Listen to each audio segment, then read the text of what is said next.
ये लोग तब कहाँ मर गए थे जब हमारे रामलला तिरपाल में थे 500 साल तक, तब इनके हलक से एक शब्द नहीं निकल रहा था और दो बूंदे गिरी भी नहीं। आप वहां जाकर के पहले विशेष तरीके से देखिए, अगर उस 500 साल के दंश पर आपके मुख से एक शब्द नहीं निकला तो अयोध्या पर आप सवाल नहीं उठा सकते।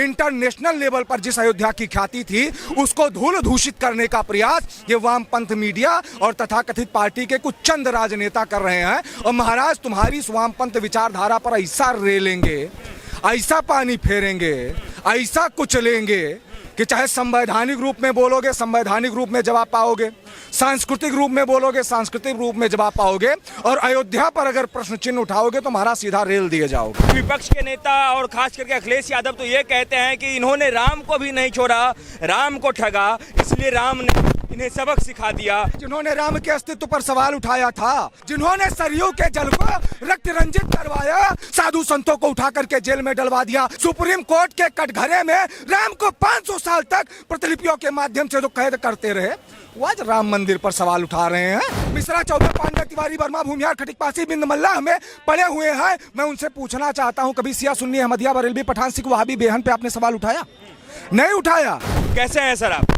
बहुत अच्छे हैं। आप चूंकि अयोध्या के रहने वाले हैं, अयोध्या को लेकर के पूरे देश में लोगों को जानने की जिज्ञासा है कि जिस मंदिर को लेकर के इतना उसका एक फ्रेमिंग किया गया, मोदी जी द्वारा प्रचार किया गया, एक राम भक्तों द्वारा ये कहा गया कि हमने 500 वर्षों के बाद 300 वर्षों के बाद जो है मंदिर बनाया, उस मंदिर से पूरे मानसून बचा होने से पहले ही बारिश आने लगा। कितनी सच्चाई है और किसकी गलती है, थोड़ा बताएं आप हमें। देखिए, बताने की आवश्यकता नहीं है। मैं सबसे पहले ये कहना चाहूंगा कि ये लोग तब कहाँ मर गए थे जब हमारे रामलला तिरपाल में थे 500 साल तक, तब इनके हलक से एक शब्द नहीं निकल रहा था और दो बूंदे गिरी भी नहीं। आप वहां जाकर के पहले विशेष तरीके से देखिए, तब सवाल उठाइए। तो महाराज एक बात कहना चाहेंगे आप सभी लोगों से, जितने भी लोग आपके माध्यम से सुन रहे हैं, अगर उस 500 साल के दंश पर आपके मुख से एक शब्द नहीं निकला तो अयोध्या पर आप सवाल नहीं उठा सकते। दूसरी बात, अभी आपने बोला कि अयोध्या के राजा किसको बताया गया है? अवधेश पासी या भारत का कोई भी राजनेता अयोध्या का राजा नहीं हो सकता। और सीधा सा सिद्धांत है, अयोध्या के राजा मर्यादा पुरुषोत्तम राम थे, भगवान राम है और भविष्य में भी भगवान राम ही रहेंगे। और जिन्होंने अयोध्या में राजा बनने का प्रयास किया है, महाराज उनकी सत्ता को उखाड़ फेंकने का सामर्थ्य अयोध्या वासियों में था, है और भविष्य में भी रहेगा। लेकिन लोग तो ये कह रहे हैं ना कि भगवान राम अगर अयोध्या के राजा हैं तो उनका आशीर्वाद अवधेश पासी के ऊपर है, इसलिए अवधेश पासी को अयोध्या नरेश कहा जा रहा है। भगवान राम का आशीर्वाद मिल गया, इसलिए उन्हें जो है अयोध्या का सबसे चहेता नेता भी कहा जाने। बहुत अच्छा सवाल आपने किया है। लोग मुझे चिल्लाने के लिए जानते हैं, लेकिन अब मैं आपको बहुत धीरे से समझाऊंगा और बताऊंगा, ध्यान से समझिएगा। आपने अभी कहा कि अयोध्या से हार गए। सबसे बड़ा नैरेटिव वामपंथ मीडिया के द्वारा गढ़ा जा रहा है, अयोध्या से भाजपा नहीं हारी है, फैजाबाद से भाजपा हारी है, बीकापुर से, रुदौली से हारी है।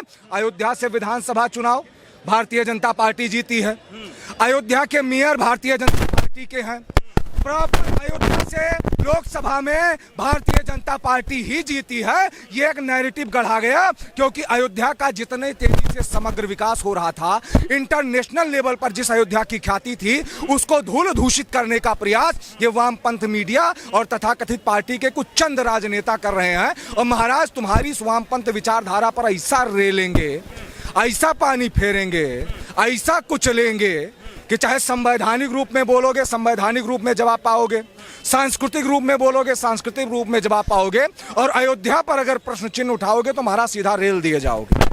देखिए, बात है कि अगर कोई सवाल पूछ रहा है अयोध्या को लेकर के, अगर वो कह रहे हैं कि भाई साहब नरेंद्र मोदी जी ने जो कहा था कि भाई साहब इतना भव्य मंदिर बन रहा है, हजारों वर्षों चलने वाला मंदिर है, उसकी नींव को लेकर के भी कई बार चर्चा हुआ, तो जो हजारों वर्षों तक चलने वाली मंदिर है उसमें पानी की बूंदें कैसे आ रही हैं? और ये पूछने वाले लोग वामपंथी कैसे हो गए? वो भी तो राम भक्त हो सकते हैं। बहुत सारे लोग हैं, मैंने देखा बहुत कोटि के लोगों ने भी ऐसे सवाल उठाए। अगर उनसे मैं कह दूं कि उनसे पूछ लिया जाए कि राम मंदिर किस शैली में बना है तो मुझे लगता है नहीं बता पाएंगे। दूसरी बात मैं आपको बताता हूँ, राम मंदिर की आप बात कर, राम मंदिर से एग्जैक्ट आप तो गए हैं अयोध्या, 1 किलोमीटर पर मेरा आवास है, 2 किलोमीटर पर मेरा आवास है, 50 किलोमीटर पर मेरा आवास है, 100 किलोमीटर पर भी मेरा आवास है। आप राम मंदिर जाइए और राम मंदिर जाकर के एक बार देखिए और देखने के बाद अपने मीडिया चैनलों पर उसका विश्लेषण कीजिए, तब आपको वास्तविकता समझ में आएगी। बाकी ये जितने भी वामपंथी मीडिया वाले हैं और जितने भी वामपंथी भाष्य करने वाले हैं, इनको पकड़ करके, मैं तो कहता हूं कॉलर पकड़ कर एक बार अयोध्या लेकर के जाओ, तब हम दिखाते हैं। अगर ये तब भी ना माने तो उसका उपचार हमारे लिए पास है। मैं साफ कह रहा हूं। अब आप एक बात और सुन लीजिए जो एक नैरेटिव गढ़ा गया।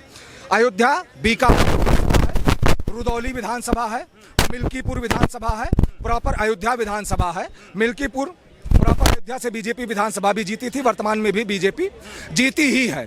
ये नैरेटिव गढ़ा। और दूसरी बात, एक नैरेटिव गढ़ा गया था कि वहां रोजगार समाप्त हो गया। आप आज जाकर देखेंगे तो कम से कम 2 किलोमीटर लंबी लाइन अयोध्या में लगी हुई है। आप जाकर के देखिए, हनुमानगढ़ी आप 1 घंटे से पहले दर्शन नहीं कर पाएंगे। इसलिए नहीं कर पाएंगे, व्यवस्था सारी अनुकूल है, इतनी ज्यादा भीड़ है। हाँ, बीजेपी की वहां गलती है, वो भी मैं आपको बता रहा हूं। बीजेपी कैंडिडेट की भी गलती है, वो भी प्रॉपर तरीके से आपको बता रहा हूं। अयोध्या के हार के जिम्मेदार न नरेंद्र मोदी जी हैं, न माननीय योगी आदित्यनाथ जी हैं। अयोध्या की हार के जिम्मेदार सरासर बीजेपी का कैंडिडेट लल्लू सिंह है। सीधा सा सिद्धांत है, जो गलत है वो गलत है और वही जिम्मेदार। क्योंकि अगर आपको राजनेता चुना गया, आपको जनप्रतिनिधि चुना गया, तो कुछ तो कमी थी। लेकिन मोदी जी आप कह रहे हैं कि हार के जिम्मेदार जो हैं वो लल्लू सिंह जी हैं, लेकिन विपक्ष के नेता और खास करके अखिलेश यादव तो ये कहते हैं कि इन्होंने राम को भी नहीं छोड़ा, राम को ठगा, इसलिए राम ने इन्हें सबक सिखा दिया और इन्हें हार देखना पड़ गया। ये कह कौन रहा है जिन्होंने राम के अस्तित्व पर सवाल उठाया था?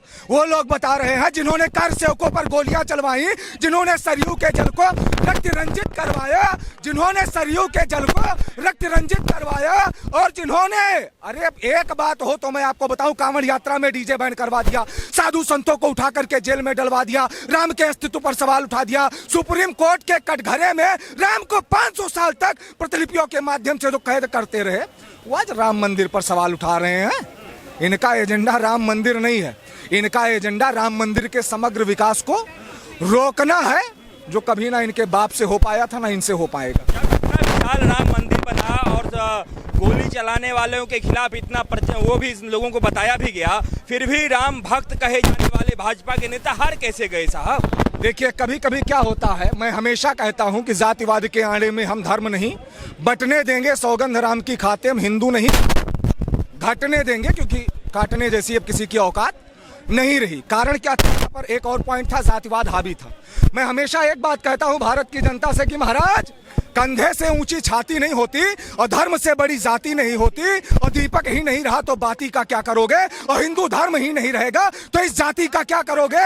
आज भी लोग मिश्रा चौबे पांडे, आज भी लोग मिश्रा चौबे पांडे, तिवारी वर्मा, भूमिहार, खटिक पासी, बिंद मल्ला हमें पड़े हुए हैं। मैं उनसे पूछना चाहता हूं, कभी सिया सुन्नी अहमदिया बरेलवी पठान सिख वहाबी बेहन पे आपने सवाल उठाया? नहीं उठाया। हुआ क्या है अयोध्या में? देखिए, सीना चीर दिया वेदों का, वहां के वोटरों को बता रहा हूं कि सीना चीर दिया वेदों का, घायल किया पुराणों को और बेच दिया वोटों के खातिर संस्कृत के प्रतिमानों को। इतना बड़ा प्रतिमान जो राम मंदिर आपके सामने था, हरे रंग को खुश करने में भगवा को नीलाम किया। अरे सियासी कलमुहो, ये बहुत घिनौना काम किया। और तुमने काशीपुरी द्वारिका के ध्वज को ललकारा, तुमने ना भारतीय जनता पार्टी को ललकारा है, ना बीजेपी के उस सिंबल को ललकारा है, तुमने हिंदुत्व को ललकारा। सीधा सा सिद्धांत है। तो तुमने काशीपुरी द्वारिका के ध्वज को ललकारा है और अयोध्या जैसे जनपद पर एक छोटा सा कालिक लगा, ये अपराध तुम्हारा है। और आज भी डंके की चोट पर कहता हूं कि जो भगवा को भगवा आतंकवाद बताते हैं सदन में बैठ करके, तो भगवा को आतंक बताने वालों तुमको लगता है नस्ल तुम्हारी नकली है और खून तुम्हारा गंदा है। नस्ल तुम्हारी नकली है और खून तुम्हारा गंदा। सीधा सा, हम विरोधी किसी के भी नहीं है, लेकिन जो हमारे धर्म का विरोधी है, जो सनातन का विरोधी है, डंके की चोट पर मैं उसका कट्टर विरोधी हूं। अगर आप हमारे विरोधी हैं तो हम आपके हैं। हम कलाम के समर्थक हैं। हम तो बार बार कहते हैं, दिक्कत तभी हमें होती है जब इस भारत देश में कोई भी नारा लगाता है भारत तेरे टुकड़े होंगे जैसे नारे लगते हैं। जब दिक्कत तब होती है जब डॉक्टर एपीजे अब्दुल कलाम जी के जनाजा में नहीं शामिल हुआ जाता है और फजल की बरसी मनाई जाती है। दिक्कत यहां से, दिक्कत विरोध विचारधारा का है और उस विचारधारा का विरोध सदैव होता रहेगा, वो चाहे भारत की हो या फलस्तीन का समर्थन करने वालों की। अयोध्या में फूलमाला बेचने वालों को रोजगार मिला, मिठाई बेचने वालों को रोजगार मिला, कपड़ा बेचने वालों को रोजगार मिला, ऑटो रिक्शा चलाने वालों को रोजगार मिला, और यहाँ तक कि वहाँ के भिखारियों को भी रोजगार मिला। और आप जैसे जितने भी भारत देश के मीडिया, महाराज आप लोग ना ही जाते रहे अयोध्या, हम जानी थे ना, आपको भी रोजगार अयोध्या के माध्यम से मिला है और आप अयोध्या आए, समस्त मीडिया कर्मियों को रोजगार मिला है। तो इतना रोजगार वहाँ है। और दूसरी बात, यही राम मंदिर लोगों को रोजगार भी दे रहा है। आप राम मंदिर आइए, हम आपको भरपेट भोजन भी कराएंगे। आप राम मंदिर आइए, हम आपको विश्राम भी करवाएंगे। आप राम मंदिर आइए, हम आपको फल जो आवश्यकता है वो लीजिए।